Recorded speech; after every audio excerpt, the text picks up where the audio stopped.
Everyone welcome to my channel Shilpa's daily life. আমার এই নতুন ব্লগে তোমাদেরকে জানাই অনেক অনেক ওয়েলকাম আর অনেক অনেক ভালোবাসা। তো এখন বাজে সকাল 8:10। তো আমাদের মুখ ধোয়া কমপ্লিট হয়ে গেছে, ও স্কুল থেকে চলেও এসেছে।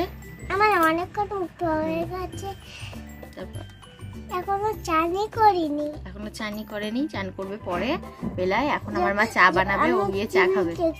টিভি দেখছিল যখন স্কুল গেছিলাম না, টিভি দেখছিলাম। সে একটা দাম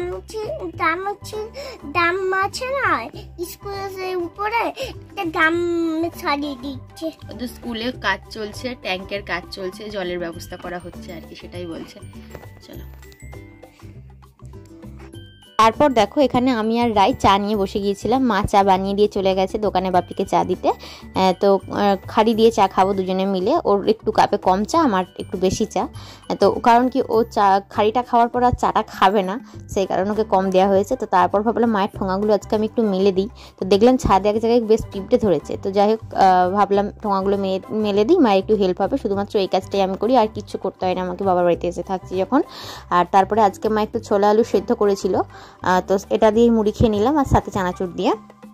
তারপরে এখানে শাক বাছতে বসেছে বোন, আমিও বাছতে বসেছি। বোনের সঙ্গে একটু হেল্প করে দিচ্ছি।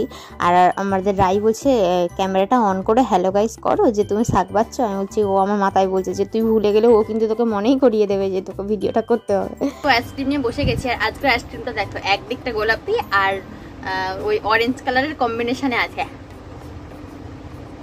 আসলে জল আইসক্রিম একসাথে রেখে দেওয়া হয়েছিল, অরেঞ্জ কালার আর গোলাপি কালার।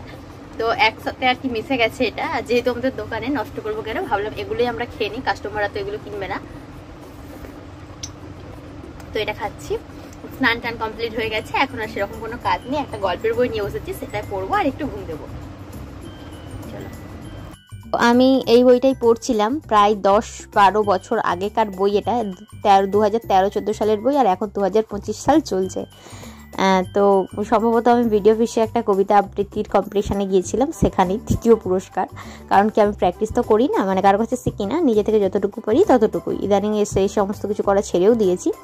আর এই যে গল্পের বইগুলো পড়তে হবে আমার ভীষণই ভালো লাগে। যখন আমার কাছে মোবাইল ছিল না 9-10, তখন কিন্তু আমি গল্পের বইটাই পড়তাম সবসময়। নতুন একটা গল্পের বই পেলে কতক্ষণে সেটা পুরোটা পড়ে কমপ্লিট করবো এরকম। এখানে আমাদের রায়সোনা লিখছে, এবিসিডি লিখছে। আমার ভাইয়ের এই বোর্ডটা রয়েছে, কি বোর্ডটার নাম কি আমি জানি না ঠিক।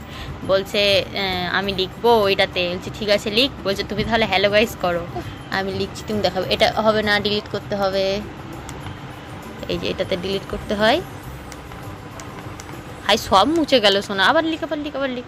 আমি 2-3বার টাচ করে ফেলেছি। লেখো, এখান থেকে লিখতে শুরু করো। আবার সবটা লেখা হয়ে গেলে দেখাবো। ও লিখতে লিখতে ভুল করছিল, তাই ভাবলাম ওপরটাতে আমি লিখে দিই আর নিচটাতে তুই লিখতে শুরু কর। তাই করে দিয়েছি। খাওয়া দাওয়া করে দুপুরবেলা টানা একটা ঘুম দিয়েছি। বিকেলবেলা দেখলাম ভাই আমাকে একটা লেস এনে দিয়েছে, বিঙ্গো। তো এটা খেতে বেশ ভালো লাগে, এটাই এখন খাবো। আর সন্ধ্যাবেলা বোন বানিয়েছিল আলু কাবলি। আলু কাবলি খেতে কিন্তু আমিও বেশ ভালোবাসি, আর ভীষণই টেস্টি হয়েছিল এটা খেতে। তো চলো আজকের মতো ভিডিওটা আমি এখানে শেষ করলাম। কেমন লাগলো অবশ্যই কমেন্ট করে জানিও।